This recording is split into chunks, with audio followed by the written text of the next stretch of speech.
Bradesco. Entre nós, você vem primeiro.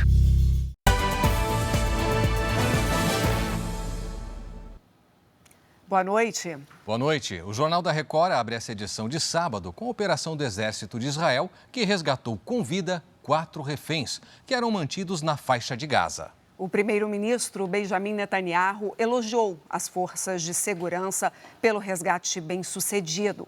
E as vítimas puderam, depois de 8 meses, abraçar seus familiares. Quando a operação terrestre começou, bombas foram lançadas na região central de Gaza. Soldados invadiram 2 cativeiros e retiraram os 4 reféns. Eles foram levados de helicóptero para um hospital.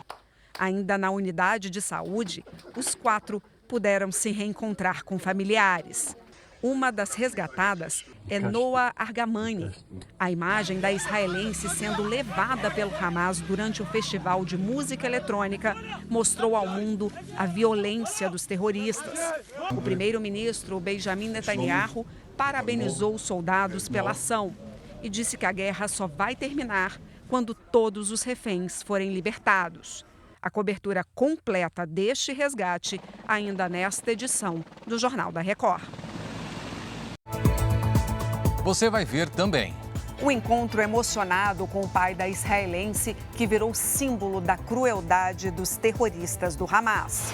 40 dias depois do início das enchentes, região das Ilhas em Porto Alegre ainda sofre com alagamentos. Morte de traficante põe a polícia do Rio em alerta para a sucessão do comando da maior milícia do estado. Ônibus com sacoleiros se tornam alvos de criminosos em rodovias no sul do país. Morre no Rio de Janeiro, aos 94 anos, a economista Maria da Conceição Tavares. E na reportagem especial, a paixão que aproxima ainda mais brasileiros e italianos.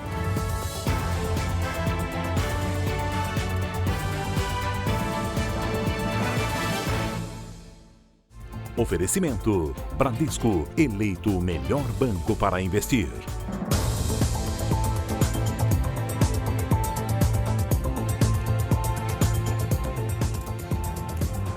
A morte de um empresário essa semana, após passar por um procedimento estético, chamou a atenção para um conflito.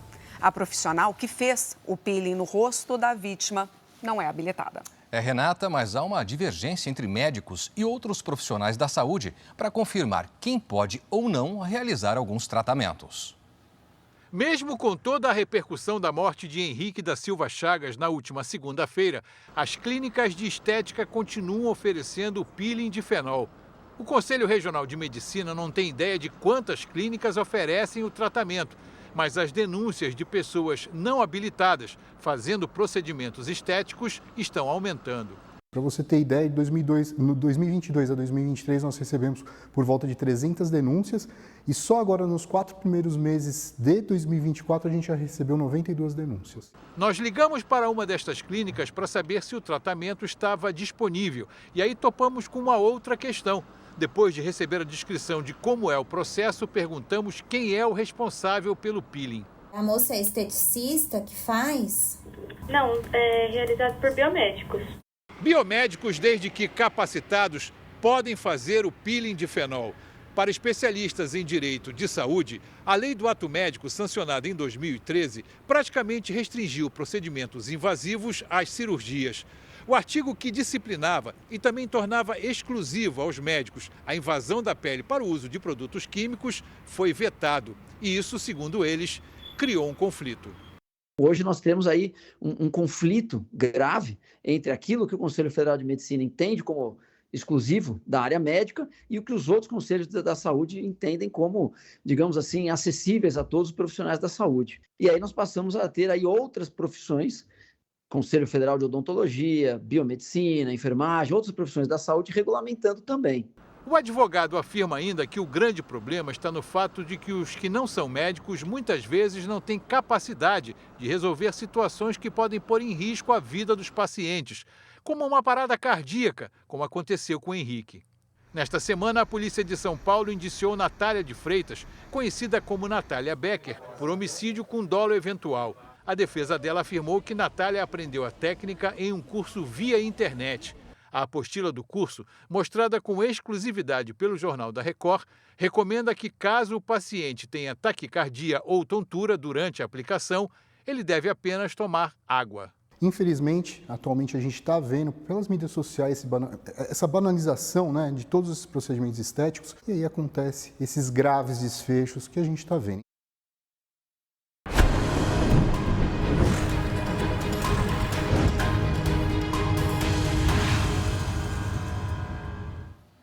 A região das Ilhas de Porto Alegre ainda sofre com alagamentos e excesso de lixo.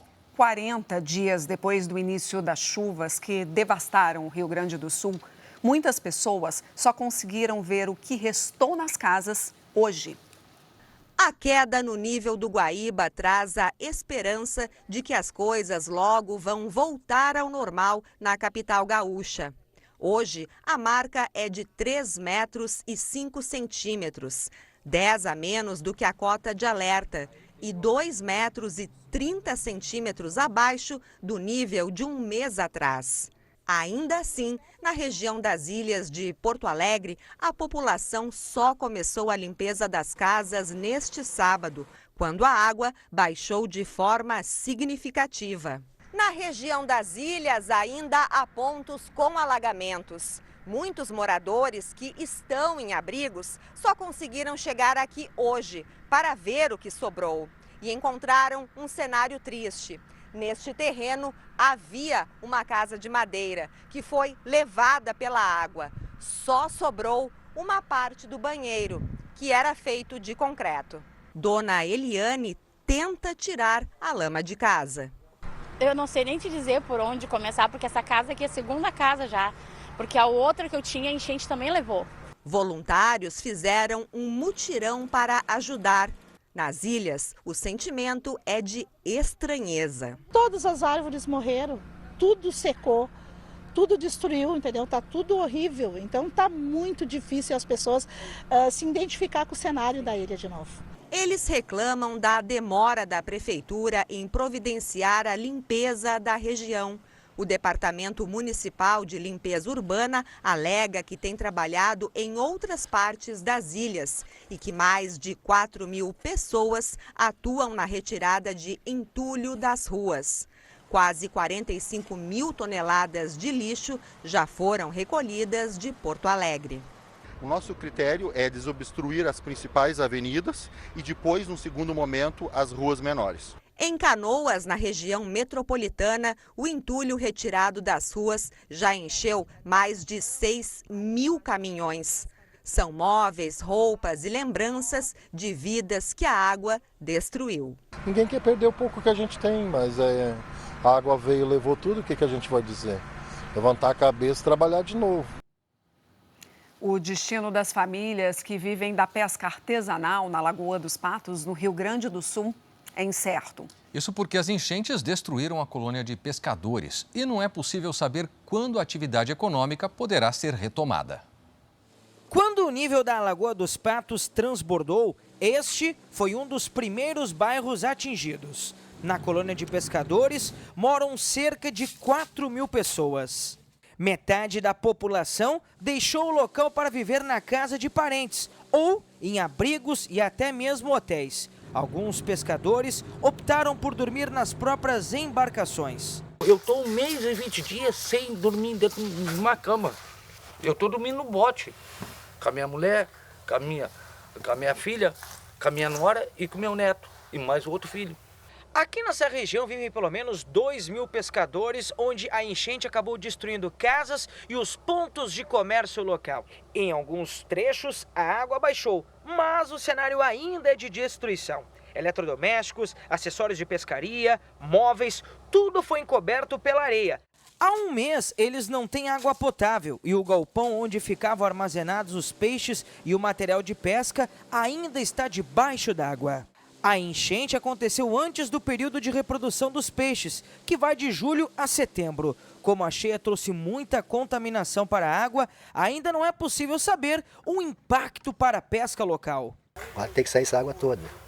Essa água podre, essa água suja. Não cria peixe, não tem comida para o peixe comer. O peixe não entra no oceano. A polícia monitora a movimentação de milicianos da zona oeste do Rio de Janeiro para ver quem pode reivindicar a liderança do maior grupo paramilitar do estado. O antigo líder foi morto em uma operação. Nem mesmo a constante troca de carros foi capaz de despistar a investigação. Agentes da Delegacia de Repressão às Ações Criminosas encontraram Rui Paulo Gonçalves Estevão, o Pipito, em casa, na comunidade do Rodo, em Santa Cruz, na zona oeste do Rio. O miliciano foi baleado quando tentava escapar. Ele foi baleado no terraço do imóvel, pulou para o terreno vizinho, até que foi capturado pelas equipes, socorrido para o hospital. Pipito já chegou morto à unidade de saúde. No esconderijo do miliciano, a polícia apreendeu pistolas, carregadores e cadernos de anotação da organização criminosa. Pipito começou a ser monitorado em outubro do ano passado. De acordo com as investigações, ele coordenou os ataques a ônibus na zona oeste do Rio, depois da morte de Mateus da Silva Rezende, o Faustão.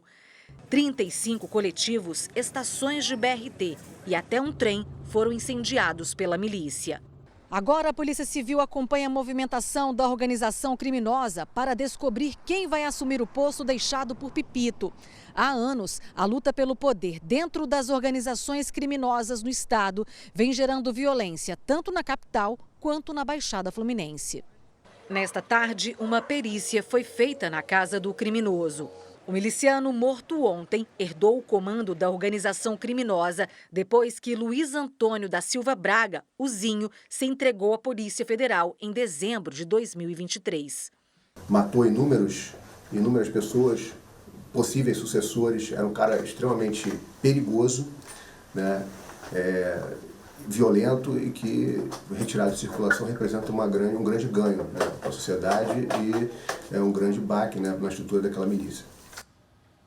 Quem anda por Salvador, principalmente no centro, tem reclamado do aumento do número dos usuários de crack nas ruas.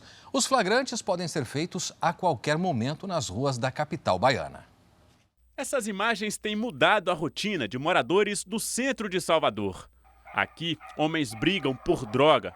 Já neste flagrante, usuários fumam crack em plena luz do dia. O tráfico ele é constante, o consumo ele é constante e todas as consequências negativas que gravitam em torno desse problema estão presentes todos os dias. O problema no centro de Salvador se agravou depois da pandemia.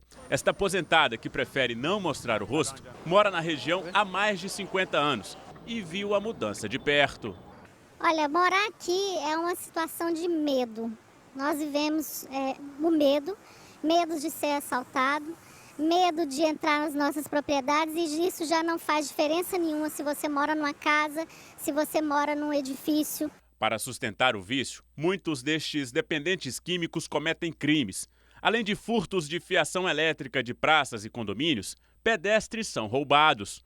Há um ano, uma estudante foi morta com um tiro a caminho da escola, após ter o celular levado por duas mulheres que fumavam crack. Aqui estão os imóveis com o metro quadrado mais caro de Salvador. Basta alguns passos para chegarmos ao centro da capital baiana, local onde os moradores denunciam que os dependentes químicos ficam aglomerados. Passam o dia todo esperando por uma oportunidade para cometer delitos e usarem drogas. Nesta outra avenida, também numa área nobre da capital baiana, mais aglomeração de dependentes químicos. Eles passam no meio dos carros, esperam pelo congestionamento para cometer crimes. Um problema difícil de ser resolvido. É preciso que o município, o Estado, eles invistam na saúde mental. A gente tem condição de lidar com isso, é necessário recurso e política pública. Bom, em nota, a Polícia Militar Baiana disse que atua em qualquer chamado e que considera que a dependência química é uma questão de saúde pública, que envolve outros órgãos governamentais. O crime organizado está avançando e o Brasil já tem 72 facções em todo o país. Além de terreno, os grupos organizados inovam na diversificação dos negócios. Um estudo mostra que a insegurança pública afeta 4% da economia brasileira. São 72 facções criminosas espalhadas pelo território nacional. Elas controlam quase todas as atividades ilegais do país. roubo, tráfico de drogas, além de extração de madeira e garimpo clandestinos. A desigualdade social e a violência, aliadas a uma posição estratégica para receber e distribuir a droga de Colômbia, Bolívia e Peru, os maiores produtores de cocaína do mundo, facilitaram o crescimento das organizações criminosas.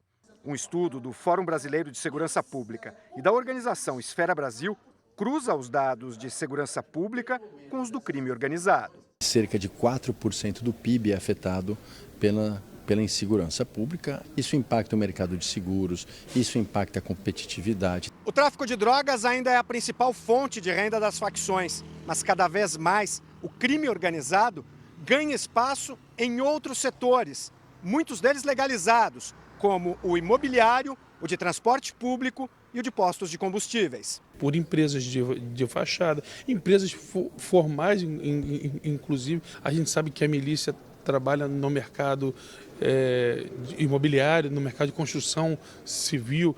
Na visão de quem estuda e trabalha com o tema, é urgente a atualização nas formas de combate ao crime organizado. O crime organizado hoje lava o seu dinheiro em instituições financeiras, em negócios privados. Por isso, nós precisamos de inteligência e integração entre forças.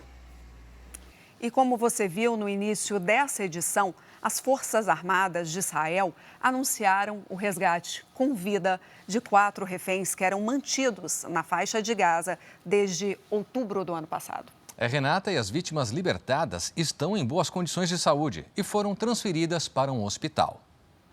O exército israelense invadiu 2 prédios na região central de Gaza. Bombas também foram lançadas para dar apoio à operação terrestre.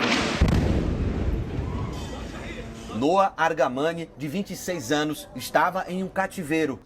Nessas imagens, ela é colocada rapidamente dentro do helicóptero e retirada do local. Os outros 3 reféns, Almog Meir, de 21 anos, Andrei Kozlov, de 27 e Shalom Ziv, de 40 anos, estavam em um outro prédio e também foram libertados.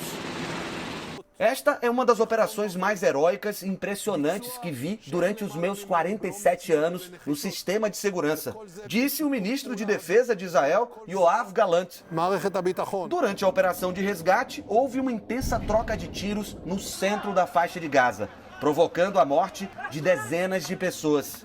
Um soldado israelense que participou da ação também morreu. Os reféns foram levados para um hospital próximo da cidade de Tel Aviv. Quando saíram da aeronave, Almog Meir e Andrei Kozlov vibraram muito. Em frente ao hospital também houve comemoração.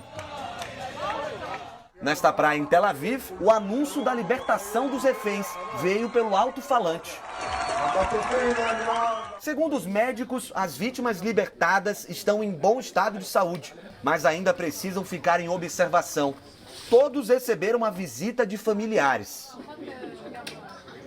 Desde fevereiro, nenhum refém saía com vida da faixa de Gaza. Uma felicidade que contrasta com os momentos de horror que os 4 reféns passaram durante 8 meses em poder do grupo terrorista Hamas. Os 4 foram sequestrados no dia 7 de outubro durante um festival de música eletrônica.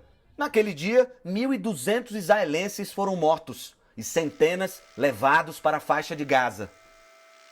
Noa Argamani se tornou um símbolo da luta para resgatar os reféns. Ela aparece nessas imagens sendo sequestrada pelo grupo terrorista. O namorado dela continua entre os sequestrados. Muito emocionado, o pai de Noa agradeceu a ação militar que salvou a filha dele. Logo após a missão de resgate, o primeiro-ministro Benjamin Netanyahu elogiou as forças de segurança de Israel. Ele disse que mais uma vez o país provou que não vai se render ao terrorismo e que a guerra só vai acabar quando todos os reféns forem libertados. Logo depois, o premier visitou o hospital e conversou com cada um dos reféns. Nossos soldados tiveram um desempenho incomparável e estamos comprometidos em conseguir a libertação de todos os reféns, afirmou. Na França, ao lado de Macron, o presidente Joe Biden celebrou a operação militar que também teve apoio do governo americano. Estamos trabalhando para um cessar-fogo na região. Isso é essencial, reafirmou. Em novo levantamento, Israel afirmou que cerca de 116 reféns ainda estão no território palestino. Um porta-voz do Hamas disse que a operação de resgate vai ter um impacto negativo nas condições dos reféns que permaneceram em Gaza. Familiares disseram que o momento é de alegria, mas que os reféns que ainda estão presos não podem ser esquecidos. Na noite de hoje, milhares de pessoas se reuniram em Tel Aviv e pediram um acordo de paz e o fim da guerra. O sábado registrou tardes bem quentes em todo o Brasil. Agora é hora da previsão do tempo. Boa noite, Lidiane Sayuri. Até quando a gente vai ter esse calorão? Olha, o calorzinho vai ser destaque na primeira quinzena de junho, viu, Renata? Boa noite para você, Clébio, muito boa noite. Boa noite a todos que nos acompanham. Neste momento, temos nuvens carregadas sobre o litoral do Nordeste e sobre a região Norte. Amanhã, continua chovendo forte nestas mesmas áreas. A maior quantidade de água deve cair sobre Salvador, Natal, Manaus e Macapá. A chuva pode vir a qualquer hora e em forma de temporal. É alto o risco de alagamentos e transbordamento de rios e córregos. Nestas capitais, as temperaturas à tarde ficam entre 29 e 31 graus, com sensação de abafamento. Domingo com tempo firme e seco em toda a mancha clara aqui do mapa. À tarde, em Porto Alegre, faz até 29 graus. No Rio de Janeiro e em Goiânia, esquenta até os 32. No Recife, 28. Em Belém e em Porto Velho, máxima de 33. Em São Paulo, domingo de tarde quentinha, com 29 graus. E cada vez mais a gente vai sentir amplitude térmica, que é essa diferença entre as temperaturas registradas logo cedo e à tarde. Vejam só, de domingo até quarta-feira, logo cedo os termômetros devem marcar 14, 15 graus, depois esquenta até os 27, 28, 29. São pelo menos 14 graus de diferença em poucas horas. Para quem sai cedo de casa, é sempre bom ter um agasalho e uma blusa mais leve por baixo para o período da tarde. Renata, Clébio, bom domingo. Obrigada, Lid. Bom fim de semana para você. Obrigada. Obrigado, Lid. Bom, e veja a seguir, ex-PM Rony Lessa afirma que teria ganhos milionários se matasse a vereadora Marielle Franco. Gastos com armamentos e treinamentos militares no mundo batem recorde. Estreia hoje, depois do Jornal da Record, a série documental Heróis Eternos.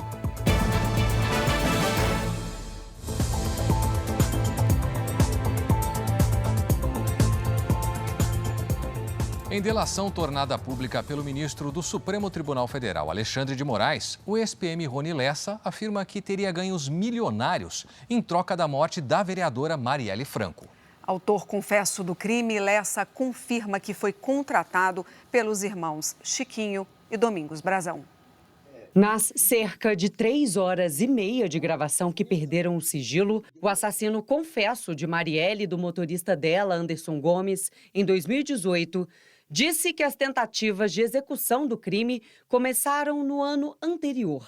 Lessa também confirmou que o crime ocorreu porque a vereadora era uma pedra no caminho dos irmãos Chiquinho e Domingos Brazão na negociação de um loteamento irregular. Chiquinho é deputado federal pelo Rio de Janeiro e Domingos Brazão é conselheiro afastado do Tribunal de Contas do Estado do Rio de Janeiro. A Marielle foi colocada assim como uma pedra no caminho. O Domingos, por exemplo, ele não tem papo na língua. Ele simplesmente fala que ele colocou digamos assim, um espião no PSOL, no partido da Marielle. Uma pessoa responsável por várias atividades da milícia lá. Tá? E essa pessoa, ela traz informações para os irmãos com relação ao pessoal em si, não somente em relação a Marielle. Rony Lessa afirmou que teria um ganho milionário ao executar o crime. Eu não fui contratado para matar a Marielle como um assassino de aluguel. Não, eu fui chamado com a sociedade. Haveria a implantação de uma milícia logo após a venda dos terrenos. Então ali teria a exploração de gatonete, a exploração de combis, a exploração de qualquer outra coisa que a milícia explora. Venda de gás. Ninguém recebe uma proposta de receber 10 milhões de dólares simplesmente para matar uma pessoa, uma coisa assim impactante realmente. De acordo com Lessa, o atual presidente da Embratur e então deputado estadual Marcelo Freixo também estava na mira. Mas Lessa teria convencido outro ex-policial envolvido no crime, conhecido como Macalé, a não matá-lo. O cara tem 20 seguranças, Não tem tanto sniper no Rio de Janeiro. Nós não vamos provocar uma pessoa qualquer. Está provocando um Marcelo Freixo. É uma coisa bem ampla, bem mexe com partidos, é uma coisa muito grande, pesada. Fui tirando isso da cabeça dele. Tá? Aí ele aceitou, não cobrou mais. Em nota, a defesa de Domingos Brazão afirmou que as declarações são mentirosas e não têm amparo em qualquer prova. A defesa de Chiquinho Brazão ainda não respondeu aos questionamentos. Como parte dos benefícios acordados na delação premiada, o ministro Alexandre de Moraes autorizou a transferência de Rony Lessa da Penitenciária Federal de Campo Grande, em Mato Grosso do Sul, para o presídio de Tremembé, em São Paulo. O pedido foi feito porque o ex-policial quer ficar mais próximo da família. Ainda não há uma data para a transferência. O mundo atingiu um recorde de investimento militar no ano passado. O equivalente a quase 13 trilhões de reais foram gastos com armamentos e treinamentos. E os países, Renata, que mais investiram nesse setor foram Estados Unidos, Rússia e China. Conflitos no leste europeu e no Oriente Médio movimentam fortunas. Um estudo do Instituto Internacional de Pesquisa para a Paz revela que o mundo nunca gastou tanto com as forças militares. Um recorde de quase 3 trilhões de reais foi destinado a armas, munições, tecnologia militar e treinamentos no ano passado. O montante é 6,8% superior ao investido em 2022. A alta anual foi a maior registrada nos últimos 15 anos. Pela primeira vez desde 2009, os gastos militares aumentaram em todo o mundo. 2,2% nas Américas, 9% no Oriente Médio, 4,4% na Ásia e Oceania, 16% na Europa e 22% na África. E quando se trata do investimento por país, os 3 maiores ainda estão nas mãos dos Estados Unidos, China e Rússia. Só o governo americano gastou o equivalente a 4 trilhões 895 bilhões de reais no ano passado, o que representa 37% do orçamento mundial. Boa parte desse dinheiro serviu para financiar pacotes de ajuda militar a Israel no combate aos extremistas do Hamas e também à Ucrânia, que luta contra a invasão russa. Você tem claramente a formação de 2 blocos. Um liderado pelos Estados Unidos e seus aliados ocidentais e o outro liderado pela China e seus aliados, principalmente a Rússia. Por conta da guerra na Ucrânia, o investimento militar da Rússia aumentou 24% entre 2022, quando teve início a invasão, e 2023. O orçamento do ano passado passou de 580 bilhões de reais. O professor de Relações Internacionais, Caiano Lehmann, explica que depois que a Rússia atacou a Ucrânia, muitos países europeus passaram a investir mais nesse setor por precaução. Entre eles, os que integram a OTAN, a Aliança Militar do Ocidente. O ministro da Defesa da Alemanha acabou de dizer que a Alemanha tem que se preparar para a possibilidade de uma guerra dentro dos próximos 5 anos. Entre os maiores investidores bélicos do mundo está a China, que aparece entre os Estados Unidos e a Rússia. Segundo o estudo, o governo chinês concentra os esforços na ampliação do exército para uma possível invasão à ilha autônoma de Taiwan. No ano passado, o orçamento militar de Pequim passou de 1,5 trilhão de reais. O país tem como aliados a Rússia e o Irã, com os quais realiza, inclusive, treinamentos conjuntos. No final, quem sofre é a população, porque o montante poderia ser destinado a outras áreas. Poderia investir em sistemas de saúde, educação, mais. Quem vai ser o primeiro-ministro dizer, não, eu não vou investir nas Forças Armadas e vou me expor. Veja agora os destaques do Domingo Espetacular.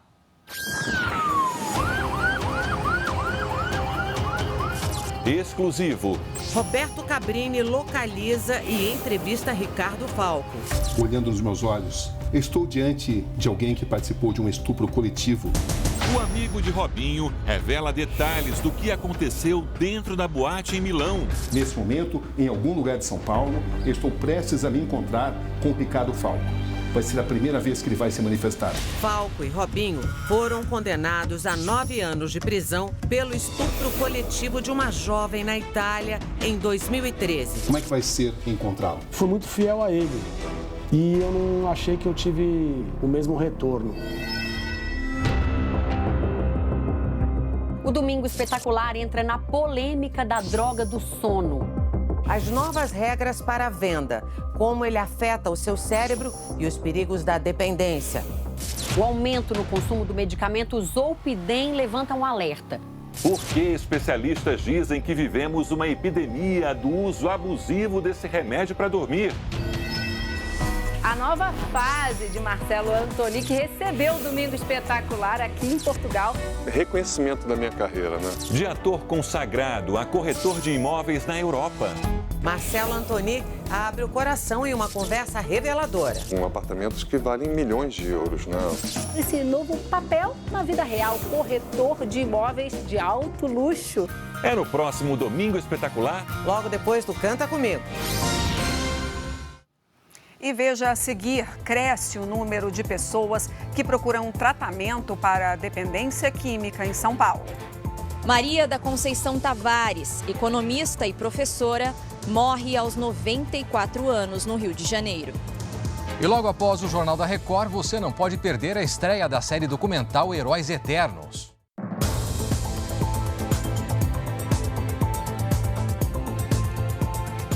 O uso precoce de drogas é um dos principais fatores que levam à dependência química. Em São Paulo, disparou o número de crianças e adolescentes que procuram centros de atendimento especializado. Eu tenho 37 anos, eu comecei o meu caminho da dependência química com álcool aos 14 anos. Quero minha vida de volta, eu quero voltar a ser o homem que eu já fui um dia. O homem que pediu para não ser identificado é paciente deste espaço do governo paulista para dependentes químicos. 16 mil pessoas foram atendidas aqui no último ano. 78% por causa de crack ou cocaína. Quase 40% usaram drogas K. E cerca de 5% buscaram o serviço para tratar o alcoolismo. Muitas vezes a pessoa que apresenta um problema grave na sua vida pode começar a se valer do uso dessas substâncias para tentar lidar com essas questões e, infelizmente, acabam tendo mais problemas ainda e, pela exposição à droga, acabam desenvolvendo o quadro da dependência. O Adriano também buscou ajuda por causa do uso de drogas. O primeiro contato foi com o álcool, aos 11 anos. Eu perdi tudo, né? Eu perdi tudo em casa, perdi família, perdi esposa, filhos. Eu quero ficar livre desse vício maldito. O contato precoce com as drogas, quando a pessoa ainda é menor de idade, é um dos principais fatores de risco para a dependência química. O aumento de casos entre os jovens tem acendido o alerta nos profissionais de saúde. Só que na capital paulista, 4.228 crianças e adolescentes foram atendidos em centros de atenção psicossocial no ano passado. 4 vezes mais do que em 2022. Nós precisamos atuar cada vez mais em 2 frentes de ação. A primeira é a prevenção em relação ao uso das drogas e a outra é a oferta de tratamento cada vez mais precoce para as pessoas. Também é necessária uma ação conjunta entre família, sociedade e autoridades para lidar com a dependência química entre jovens. Penso que as famílias precisam ser ajudadas nesse sentido, né? Precisam olhar para os seus jovens, mas ter mais apoio, a gente ter uma sociedade um pouco mais solidária, né? E, enfim, com mais recursos para que as famílias possam cuidar da sua juventude. Adriano espera que o tratamento o ajude a retomar a vida como uma nova pessoa. Uma pessoa de respeito, trabalhadora, que chega em casa, cumpre com as responsabilidades de integridade, né, que adquiriu o respeito dos pais, né, ainda enquanto há tempo. A ilha de Paquetá, que fica a 15 minutos do centro do Rio de Janeiro, ganhou destaque mundial nos últimos meses. É que saiu de lá Lucas Paquetá, jogador da seleção brasileira que pode ser banido do futebol. Uma ilha no Rio de Janeiro, no centro de uma polêmica do mundo do futebol. Paquetá fica a 15 quilômetros do centro da capital fluminense, para chegar à ilha somente pelas águas da Baía de Guanabara. O espaço atrai turistas e abriga cerca de 4.000 habitantes. Um deles deixou a ilha para ganhar o mundo, Lucas Paquetá, que aos 26 anos conquistou posição de relevância em times do Brasil e da Europa. Lucas Paquetá é investigado desde agosto do ano passado por supostamente receber cartões amarelos intencionalmente, jogando pelo West Ham da Inglaterra, para que colegas lucrassem com apostas. Mas essa suspeita, que já mexeu com o mundo do futebol nos últimos meses, agora ganhou mais uma polêmica. Diversas apostas de que essas faltas iriam acontecer teriam partido aqui, da ilha de Paquetá, onde vive parte da família e amigos do jogador. Foi pela atuação em 4 partidas do time que o jogador passou a ser investigado. Em 3 lances, o meio-campista faz faltas duras e é punido. Em outro, o brasileiro sobe com o cotovelo alto para cabecear e atinge o adversário. As investigações teriam mostrado que os moradores aqui da ilha de Paquetá fizeram apostas de diferentes valores, de 7 a 400 libras, algo em torno de 46 a 2.600 reais. Mas os lucros chamaram a atenção. Os ganhos chegaram a 100 mil libras, cerca de 670 mil reais. O West Ham informou que vai apoiar Lucas Paquetá. O atleta também permanece na lista de convocados da seleção brasileira para os Jogos da Copa América. A CBF informou que acompanha o caso junto à Federação Inglesa e que não há qualquer ordem de suspensão provisória ou impedimento para que ele continue jogando. Eu fui aconselhado pelos meus advogados a não fazer comentários sobre o caso. O que eu posso falar é que eu continuo fazendo o possível, cooperando. Mas apesar de Lucas Paquetá reafirmar a inocência, o tabloide inglês The Sun afirma que o inquérito da Federação Inglesa inclui uma recomendação de que ele seja banido do futebol para sempre se for considerado culpado. Uma vez confirmadas as acusações, há uma chance muito grande dele ser banido, porque esse caso é muito mais grave do que os casos anteriores.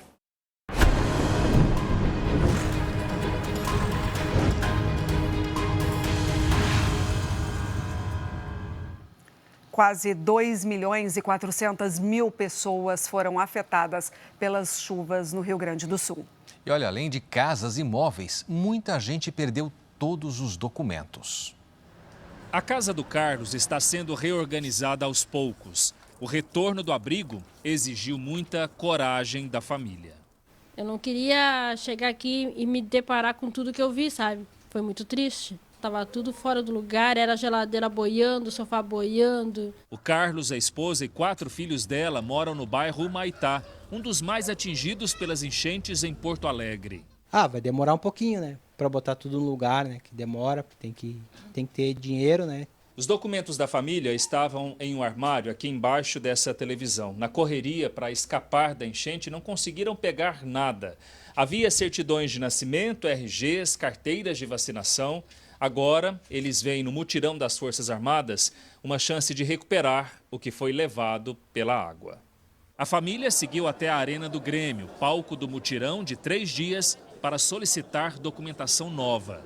O Carlos e a enteada conseguiram na hora. O restante terá de esperar até a próxima semana. Mais de 2.000 pessoas foram atendidas.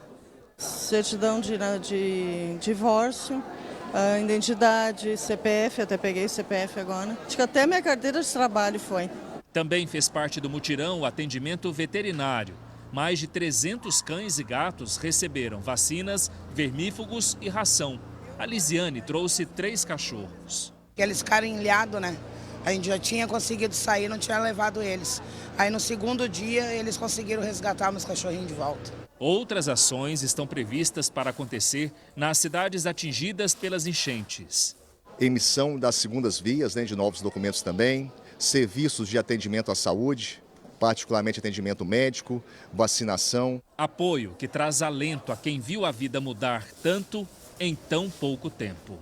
Ameniza o coração da gente, um pouco de carinho humano, um pouco de atenção das pessoas, muito bom. O prazo de inscrição para o Exame Nacional do Ensino Médio, Enem, foi prorrogado até o dia 14 de junho, sexta-feira da semana que vem. O objetivo é permitir que mais estudantes consigam se inscrever, inclusive os candidatos do Rio Grande do Sul. O dia D de vacinação contra a paralisia infantil foi realizado hoje em todo o país. A poliomielite foi erradicada no Brasil em 1989, mas ainda existe no mundo. Apesar de a campanha ter sido realizada hoje, as vacinas para crianças até 4 anos de idade continuam disponíveis na rede de saúde. O corpo do campeão olímpico de vôlei, Pampa, está sendo velado agora à noite no Recife. Pampa morreu aos 59 anos em decorrência de complicações pulmonares causadas por uma reação à quimioterapia. O sepultamento está marcado para amanhã de manhã e será restrito a familiares e amigos próximos. Morreu hoje no Rio de Janeiro a economista Maria da Conceição Tavares. A professora Maria da Conceição Tavares morreu aos 94 anos na casa onde morava, em Nova Friburgo, na região serrana do Rio. A família não divulgou a causa da morte. Nascida em Portugal, a economista chegou ao Brasil em 1954, fugindo da ditadura, e construiu uma carreira em defesa de uma sociedade mais justa e solidária. Isso era o que eu realmente queria ver, uma democracia multirracial nos trópicos, mas por enquanto não tem. Também formada em matemática, ela trabalhou no BNDES e foi deputada federal pelo PT. E o que mais me chamava a atenção é que ela era brasileira por opção e defendia o Brasil tanto, muito mais de muita gente que nasceu aqui, não tinha o mesmo amor que ela tinha pelo país, muita integridade e muita coragem intelectual. Nas redes sociais, o presidente Lula destacou que Maria da Conceição Tavares foi uma economista que nunca esqueceu a política e a defesa de um desenvolvimento econômico com justiça social.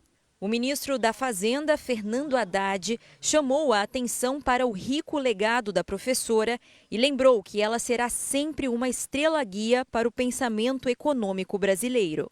Foi aqui, na Universidade Federal do Rio de Janeiro, que Maria da Conceição Tavares formou mais de uma geração de economistas que ajudaram a ditar os rumos do país nas últimas décadas.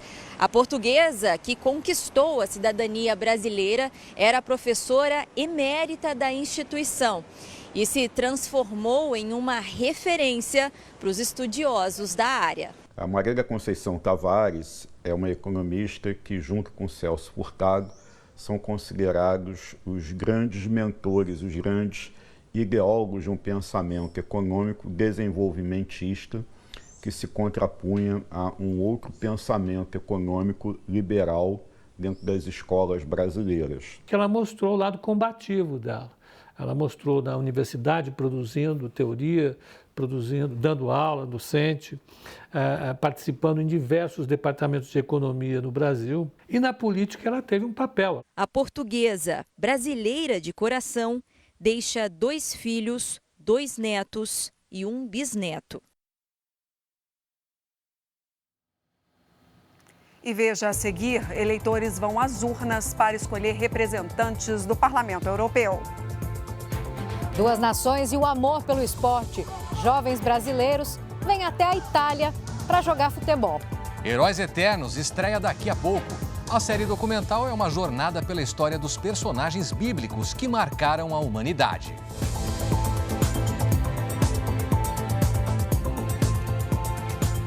A insegurança tem levado medo aos sacoleiros que voltam do Paraguai. São cada vez mais frequentes assaltos aos ônibus lotados de mercadorias. Os criminosos são rápidos. Toda a ação durou pouco mais de 5 minutos. Eles obrigaram o ônibus, que trazia sacoleiros do Paraguai com destino a São Paulo, a parar em um trevo da BR-369, em Cascavel, no oeste do Paraná. Fortemente armada, a quadrilha rendeu o motorista e foi direto aos bagageiros, onde estavam as mercadorias. Alguns passageiros, desesperados, atravessaram a rodovia correndo. Depois de carregar os carros, os ladrões saem em alta velocidade. Tudo acontece à luz do dia. A BR-369 é o principal acesso do Paraguai a São Paulo. Por isso, é a rodovia mais visada pelos criminosos. Segundo a Polícia Rodoviária Federal, em 2023 foram registrados 15 roubos como esse no Paraná. Em 2024, até agora, já são 9. Segundo a polícia, as quadrilhas que se intitulam Piratas do Asfalto se especializaram nesse tipo de crime. Além do interior do Paraná, os criminosos também agem na BR-116, que liga São Paulo ao sul do país. Mas aqui, os alvos são os sacoleiros que vão até a região do Brás, na capital paulista, fazer compras para revender. As investigações mostram que, nesse ponto, os criminosos são ainda mais organizados. Chegam a infiltrar passageiros dentro dos ônibus que, ao anunciar a voz de assalto, contam com carros para ajudar a carregar as mercadorias e a fugir mais rapidamente. Além disso, eles monitoram a polícia para saber a hora certa de agir. No mês passado, uma ação conjunta das Polícias Rodoviária Federal e Civis do Paraná e Santa Catarina prendeu 2 suspeitos de participarem dessas quadrilhas.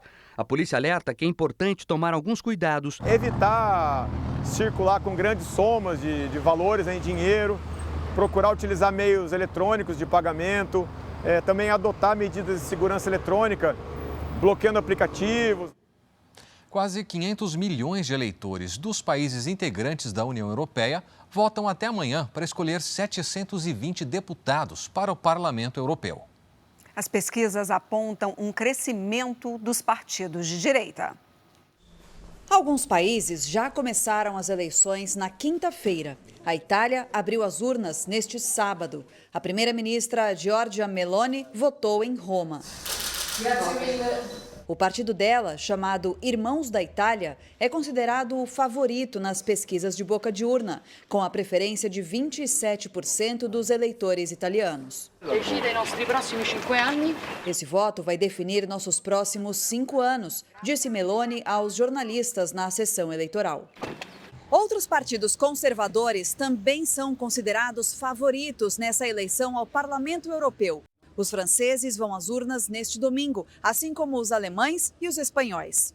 Nas eleições ao Parlamento Europeu, todos os 27 países integrantes do bloco escolhem um número de deputados proporcional à população. Isso faz da Alemanha, da França e da Itália as nações com maior peso de decisão. O voto não é obrigatório. Os representantes escolhidos aprovam leis que afetam todos os países da União Europeia. E este ano, os eleitores vão às urnas em meio à guerra da Ucrânia e na faixa de Gaza, além de críticas contra a política de imigração no bloco.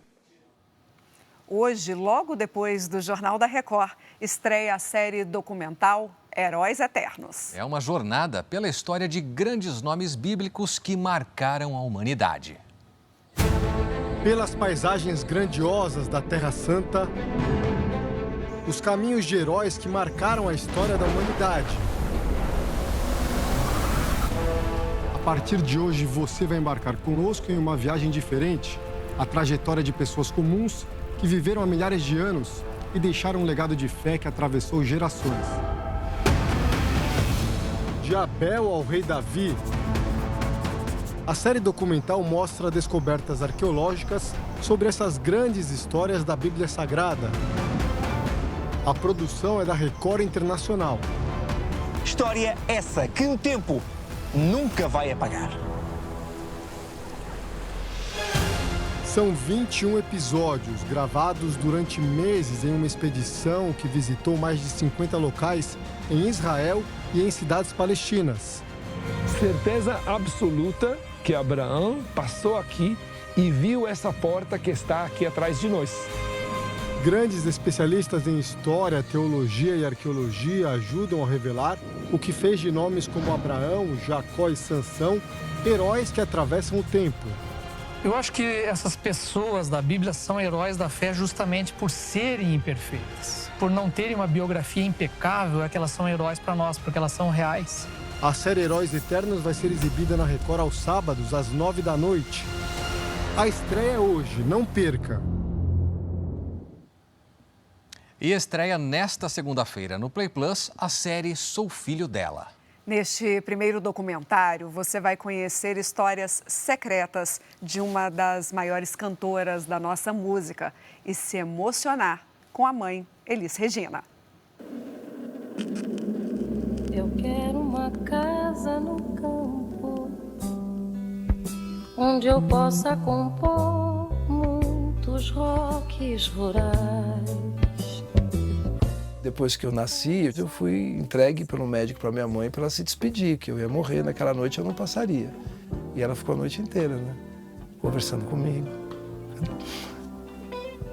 cantando, né? Coisas que ficaram muito tempo por dizer. Ela levava para a escola, ela fazia o açougue, ela fazia a compra. Elis Regina não é apenas uma voz num disco para as pessoas, né? Elis Regina faleceu aos 36 anos de idade, deixou 3 filhos. Abriu um buraco no chão e eu caí por dias. Quando uma pessoa dessa fisicamente parte, ela vem morar dentro da gente, né?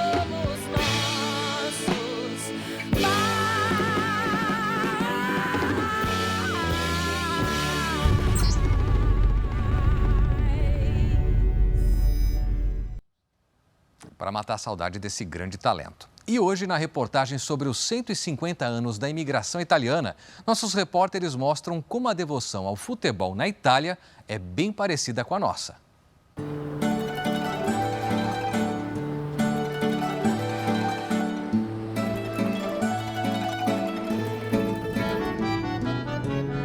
Mochilas da escola viram traves. E as praças, campos improvisados. Num dos locais mais bonitos e famosos da Itália, a cena do dia a dia reforça a paixão em comum de italianos e de brasileiros. Uma mania que pode ser vista em todas as regiões do país.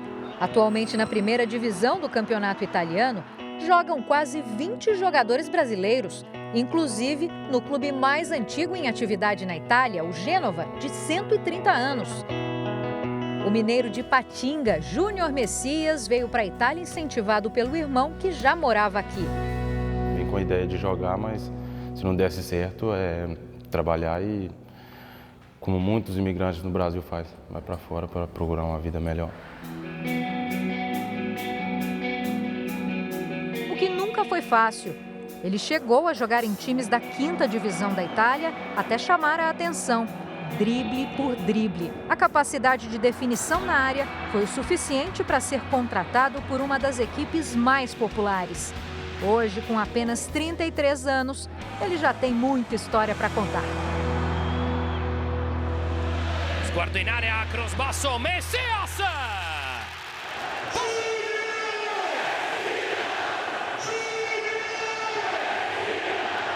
A minha cabeça nunca passava por isso, porque eu comecei a jogar profissionalmente, eu tinha já 27 anos.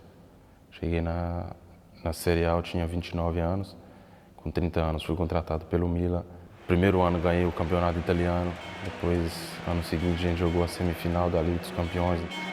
Antes, quem era ídolo virou adversário ou parceiro em campo. E ele virou um dos grandes jogadores, daqueles que inspiram meninos e meninas. Porque me piace muito giocare. Eu quero ser jogador de futebol e meu sonho é jogar a Série A. Porque da quando comecei jogando como zagueiro, continuo, não quero outra profissão.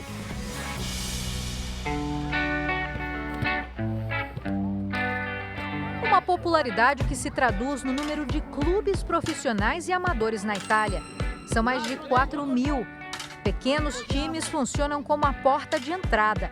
Foi assim para o Júnior Messias e para os que estão no início da caminhada, como o Gabriel. O jovem já passou por 4 times do país, Atualmente joga no Torre de Rovere, clube da 6ª divisão da Lombardia. E ele ainda quer mais. Um time grande assim, time que briga por competições, briga por título, sempre é a minha meta. Onde vinha a oportunidade, eu aceito. E de onde surgiu esse gosto por futebol? Eu via meu pai jogando, via na televisão os times. O pai de Gabriel é o único da família que veio com o filho. Quando não está levando e assistindo os treinos de Gabriel, Adriano trabalha com tecnologia de informação. Mas o assunto preferido é mesmo um só. Futebol. Às vezes acho que eu sou louco. Contagiado, Gabriel busca um grande sonho: ser um craque no país onde os bisavós nasceram. Eles vieram para São Paulo há mais de 50 anos, um estado que logo se destacou no esporte, graças aos imigrantes. Futebol, de uma maneira geral, vai te dar uma unidade de amenizar um sentimento de saudade da sua pátria-mãe, da qual ele deixa, e ele vai dar essa acolhida na paixão que já propriamente já está intrínseca no jogo. O primeiro time italiano no Brasil foi o Palmeiras, fundado em 1914 com outro nome, era Palestra Itália. Hoje são mais de 60 clubes fundados por italianos no país. Esquadra de cáutio ou time de futebol? Para quem gosta do esporte, a língua é um mero detalhe. Em campo, o que importa é o jogo, bola rolando e gol para vencer o adversário. E olha que brasileiros e italianos concordam. Que gol é gol. O primeiro capitão da seleção brasileira foi um ítalo brasileiro, como foi Bellini e Feola, capitão e treinador da primeira conquista do Brasil em 58. Ítalos brasileiros, como foi e como é Luiz Felipe Scolari. Para achar espaço num esporte tão concorrido, Gabriel treina diariamente. Todas as tardes ele arruma a mala de treino. Além das chuteiras e do meião, ele carrega a esperança de toda a família. Saudade bem grande. Todo dia você conversa com eles. Quando você volta? Quando vem pra cá? Vamos se divertir um pouco? Falei, calma, tem que fazer minhas obrigações primeiro. Já eu tô aí. O Jornal da Record termina aqui. Fique agora com a estreia de Heróis Eternos. E logo após os melhores momentos de Reis, tem a grande conquista. Você não pode perder. Uma boa noite para você. Boa noite, ótimo domingo.